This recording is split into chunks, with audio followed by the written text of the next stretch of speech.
While Amy Robach and TJ Holmes acknowledge heavy drinking, they minimize alcohol-related issues at ABC. Former GMA3 co-anchors Robach and Holmes were accused of drinking too much at work after word leaked about their covert relationship. As Amy Robach had predicted, she and TJ Holmes made news again on Thursday after they discussed their podcast addiction to heavy drinking and Holmes' admission that, in the year that followed their scandalous affair, he could have easily had 18 drinks in a single day. Holmes made this disclosure while the former GMA3 hosts talked about their past alcohol consumption, which they both acknowledged had increased to a heavy level during the previous 10 or so years in accordance with recommended health standards. On The Rocks, the Thursday, Amy and TJ podcast episode, Holmes revealed that he was attempting to re-examine his relationship with alcohol. The goal was for both to discuss their attempts to abstain from alcohol during dry January. Even while Robach and Holmes claimed to be being honest about how much alcohol they consumed, it's unclear if they were being really honest about whether or not their drinking had become a problem while they were employed by ABC. When word leaked out that the romantically involved former co-anchors had purportedly had a covert romance while still married to other people, they lost their prominent positions at the network. Robach often attempted to emphasize that neither she nor Holmes drank while working.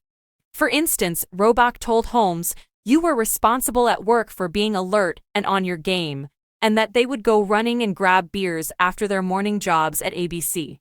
"It's clear that you weren't drinking." Robach appeared keen to refute rumors that they had used alcohol while at work, which had first appeared in articles concerning their covert relationship in late 2022 and early 2023. In January 2023, TMZ said that Robach's alcohol consumption came into play during their contentious negotiations with the network to negotiate their departure alongside Holmes. According to sources close to ABC, Robach and Holmes were charged with various forms of misconduct, as reported by TMZ. According to TMZ, one charge against Robach was keeping alcohol in her dressing room against network policy.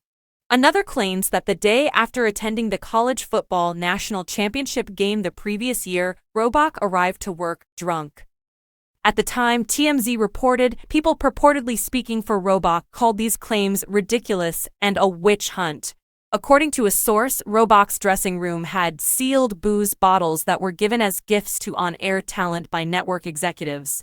Additionally, a source claimed that Robach was only tired on the day she was allegedly intoxicated at work. About Holmes, publications regarding his claimed affairs with 3 other female co-workers at ABC after he started working there in 2014, and during his marriage to lawyer Marilee Fiebig made reference to his alcohol consumption.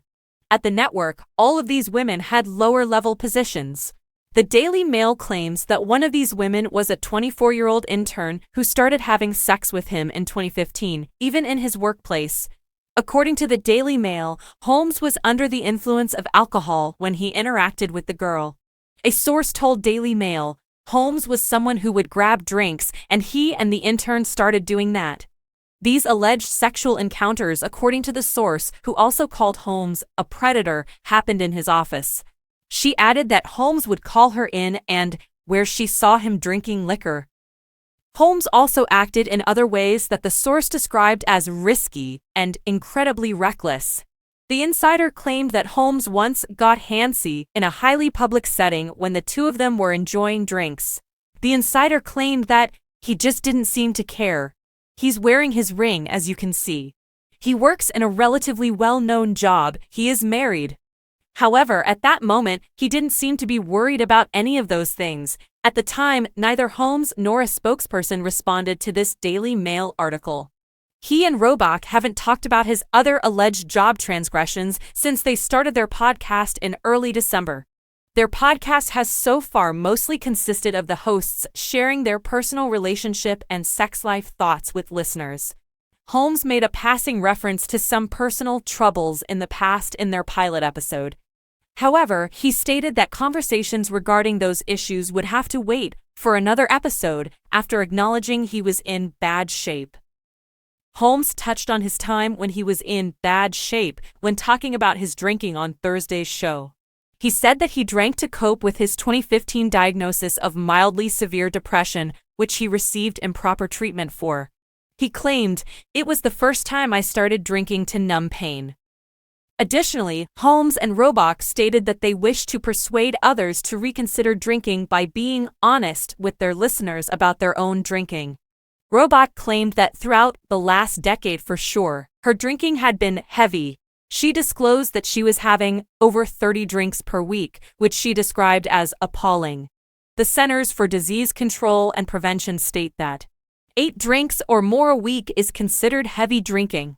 It is usually characterized for men as having 15 drinks or more a week. Holmes acknowledged that although it would be such a lie, he might tell his doctor that he had 3 to 5 drinks a day. Both talked about how, following the loss of their high-profile TV jobs, their consumption increased in 2023. "I was away from a lot of friends and family and had no work to go to. We were keeping quiet. What then did I do? I had a lot of alcohol," Robach said. "Much more than I've ever done. I don't believe I have ever had alcohol every day for an entire year, and that was in 2023 form." The former anchor said that she was keeping a buzz going all day or keeping a heightened state of mind during an anxious year rather than being wasted or drunk every day. Holmes, on the other hand, described how he was able to have up to 18 drinks a day during this period of rest. Robach remarked that the number seemed a little high, and Holmes clarified how their running contributed to his excessive drinking. They used to go on runs to fun, as Robach had previously stated, in which they would run a few kilometers and finish at a bar.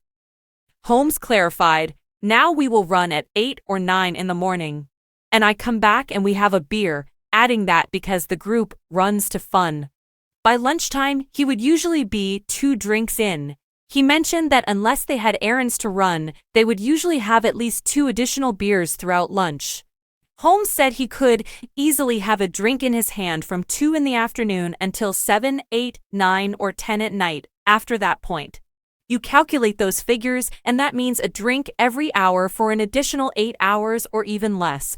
But that means an additional 8 hours of alcohol consumption on top of the 4 I had during the day, Holmes remarked. According to Holmes, he measured his alcohol consumption according to official guidelines, which state that 1 drink is equal to 1.5 ounces of whiskey, 1 beer, or a 5-ounce glass of wine. Holmes clarified that he was accounting for big pours rather than necessarily pouring 18 drinks. Holmes and Robach mentioned some physical and mental health advantages they had already started to experience since beginning dry January, such as more energy, improved sleep, and weight loss, in order to encourage listeners to think about their connection to alcohol. Holmes maintained that he didn't miss alcohol at all, and the two said they hadn't had any symptoms of withdrawal. He remarked, "I'm in a rhythm where alcohol is not part of my life anymore." Robach, however, seemed to be a little more indifferent, stating that she has missed having a drink at 5 o'clock in the evening. She added that she is, honestly, unsure if she could have abstained from drinking for a month on her own. "If you hadn't said I'm doing it and we can do it together, I don't know if I would have felt comfortable or brave enough to say I am 100% going cold turkey this month."